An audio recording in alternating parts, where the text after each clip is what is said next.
What on earth is Hobie Kayak doing? So today I'm going to go over everything that's going on with Hobie Kayak in 2024, what we know right now, changes they've made to some of their new models. I'll talk about pricing, which is always a hot topic with Hobie, and my opinion on where Hobie Kayak stands in 2024 and moving forward. So let's get right into it.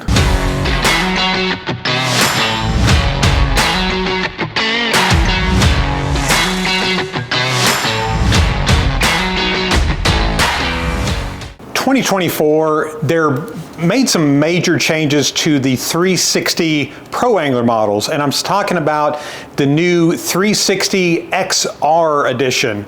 So all of the 360 drives are going to be XRs moving forward, and what they've done is they have added some stainless steel plates to reinforce where the drive meets the hull of the kayak. It is meant to really eliminate the cracking issues or leaking issues that they had with the previous models, and it gives you a lot more just structural integrity to that whole mechanism. Another thing they've done is the compression tube adjustment. What this allows you to do, your compression tube is where your internal belt is located. So this is the belt that the clutch, your steering adjustment turns that drive 360 degrees. So what this does, this allows you to release and add tension to that belt if it's ever getting a little loose. And then another thing too is your locking clutch switch. So what this does is, should something happen to your steering mechanism or if your belt breaks, it keeps the drive from just spinning freely, and you're basically stuck out there. So what this allows you to do is allows you to both manually adjust the drive with your hands should something happen to your steering, and it locks that clutch in place so you're only going straight forward or backward, and then you're still steering it obviously with your rudder set up. So just know that they have admitted to yes, this is an issue. They have taken steps to fix that issue, but is it something that I think is just completely fixed and you shouldn't worry about it? No, it's still a rubber belt inside that tube. If you're needing to fix it, this makes it to where it's a much less costly issue.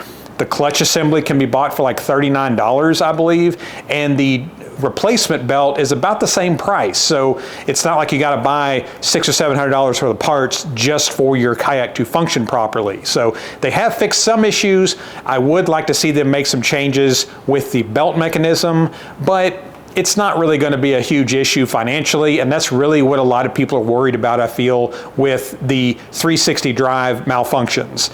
And another thing is your frustration factor is going way down with the ability to manually adjust your drive if you're out there and your belt breaks or anything happens to that steering.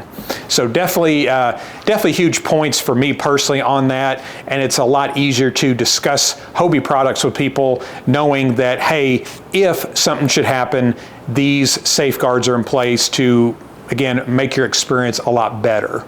Okay, so let's talk about color schemes. Hobie's always had the best color schemes, in my opinion. Your camo colors, they've added some color schemes to this. So I'm gonna go over real quick with the 360 XR series. They're gonna come in 3 camo colors. They're gonna have a new color called Campfire Camo. This is gonna be very similar to the Iconelli edition. It's a red and black, and you got some lighter grays mixed in with it now too. Looks really, really great. You have Amazon Green Camo, which is gonna be very similar to the older Seagrass Green Camo. And then you've also got the Arctic Blue Camo makes its return to 2024. This is that really nice blue camo color that they've done in years past. It's continuing into the lineup for 2024. So really, really happy with the camo selections. And then on the 180 drive, so 180 drive is still an option for your pro anglers, and if those of you that maybe the fixes to the 360 drive are not enough for you personally, the 180 drive is still there. The 180 drive is one of the best drives on the market in my opinion. So the 180 makes a return in Sunrise Camo, which is a personal favorite of mine. Battleship Gray, which is a new color scheme, and then they've done away with Dune. Now it's Dune Camo. So it's the same Dune color, but with some black blending mixed in with there. It really breaks it up nicely, and a lot of people, Dune was just kind of meh, but adding that black blend to it and making that more camo color really pops it better, and it just looks a lot more premium in my opinion. That's the Pro Angler color schemes. These color schemes on the other kayaks are a little different. The Outback is going to have seagrass green, it makes its return.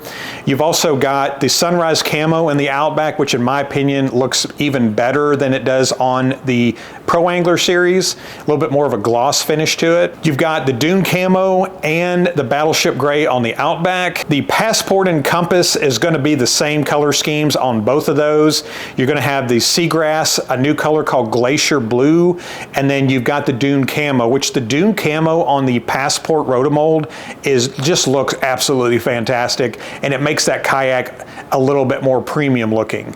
The Passport is still going to be, in my opinion, the best value and the best bargain for a pedal drive kayak in that sub $2,000 range. So let's talk about pricing. So pricing with Hobie kayaks has always been a little bit of a hot topic there.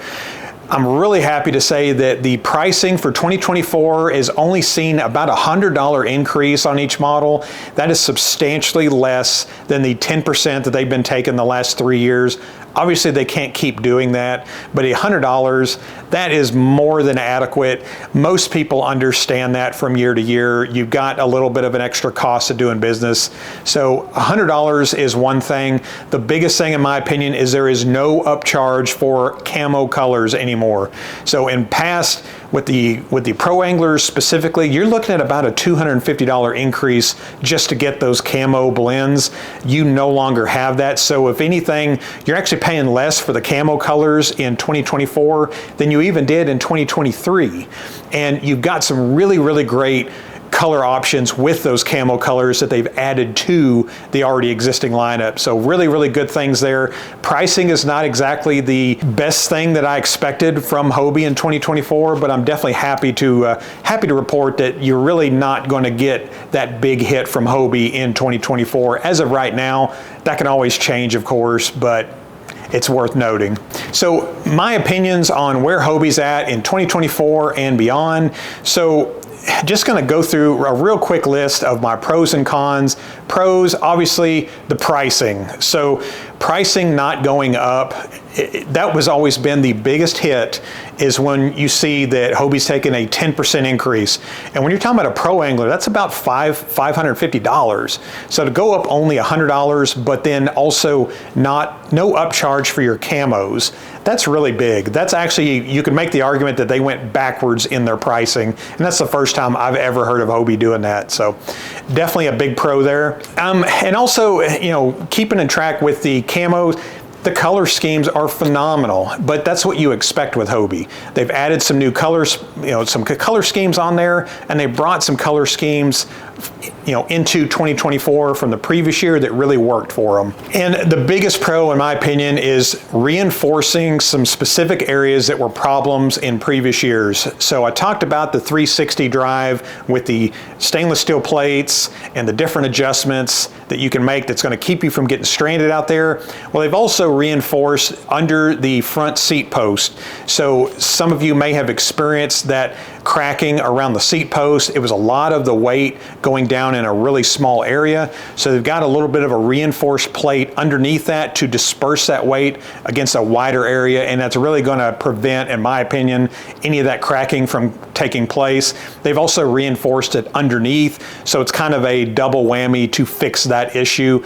I don't see that being a problem moving forward, but it is something to keep an eye on, obviously, because it was a problem in years past.